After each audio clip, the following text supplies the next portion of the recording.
Hi! ഈ സാമ്പാർ തയ്യാറാക്കാനായിട്ട് നമുക്ക് വേണ്ടത് ആവശ്യത്തിനുള്ള പരിപ്പ് കഴുകി വൃത്തിയാക്കിയിട്ട് 3 വെളുത്തുള്ളിയും 3 പച്ചമുളകും ഉപ്പും മഞ്ഞൾപ്പൊടിയും വെളിച്ചെണ്ണ ഒഴിച്ച് വേവിക്കാൻ വെച്ചിട്ട് ഒരു ചെറിയ കഷ്ണം മത്തങ്ങയും 3 വെണ്ടയ്ക്ക, ഒരു മുരിങ്ങാക്ക, ഒരു ഉരുളൻകിഴങ്ങ്, ഒരു കത്തിരിക്ക, ഒരു വലിയ സവാള, കുറച്ച് ചെറിയ ഉള്ളി, 3 തക്കാളി ഇവയെല്ലാം അരിഞ്ഞ് മാറ്റി വയ്ക്കുക. തക്കാളി സെപ്പറേറ്റ് അരിഞ്ഞ് ബാക്കിയെല്ലാം ഒന്നിച്ചരിഞ്ഞാൽ മതി. എന്നിട്ട് പാത്രം ചൂടാകുമ്പോൾ എണ്ണയൊഴിച്ച് അതിൽ 1 സ്പൂൺ ജീരകം പൊട്ടിച്ചിട്ട് തക്കാളി ഒഴികെ ബാക്കി കഷ്ണങ്ങളെല്ലാം കൂടെ ഉപ്പും ചേർത്ത് വഴറ്റുക. നന്നായിട്ട് വഴറ്റി അതിൻ്റെ കളറൊന്ന് മാറി വരുന്ന സമയമാകുമ്പോഴേക്ക് അതിലേക്കൊത്തി മഞ്ഞൾപ്പൊടി ചേർക്കുക. മഞ്ഞൾപ്പൊടി ചേർത്ത് വീണ്ടും ഒരു 2 മിനിറ്റ് ഇളക്കിയിട്ട് നമ്മൾ അതിലേക്ക് സാമ്പാർ പൊടി ചേർത്ത് കൊടുക്കണം.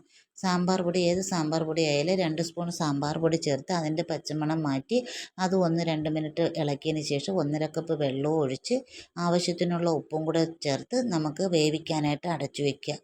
അത് നന്നായിട്ട് വെന്ത് എന്ന് തോന്നുന്ന സമയമാകുമ്പോൾ അരിഞ്ഞു വെച്ചിരിക്കുന്ന തക്കാളി അതിലേക്ക് ചേർത്ത് കൊടുക്കണം.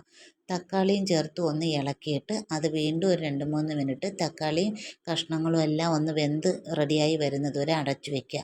അടച്ചു വെച്ച് അതെല്ലാം വെന്ത് റെഡിയായി വരുമ്പോൾ തക്കാളിയുടെ പുളി പോരാ എന്നുണ്ടെങ്കിൽ അല്പം പുളിവെള്ളവും കൂടെ ഒഴിച്ചിട്ട് അത് വീണ്ടും ഇളക്കി നമ്മൾ വേവിച്ച് വെച്ച പരിപ്പ് തവി കൊണ്ട് ഇളക്കി അതിലേക്ക് ചേർത്ത് കൊടുക്കുക. ആവശ്യത്തിനുള്ള വെള്ളവും കൂടെ ചേർത്ത് കൊടുത്ത് ഇളക്കുക. അത് വെന്ത് കുറുകി ഈ പരുവായി റെഡിയായി വരുന്ന സമയത്തേക്ക് അല്പം ഉലുവാപ്പൊടിയും കായപ്പൊടിയും കൂടെ ചേർത്ത് ഇളക്കുക.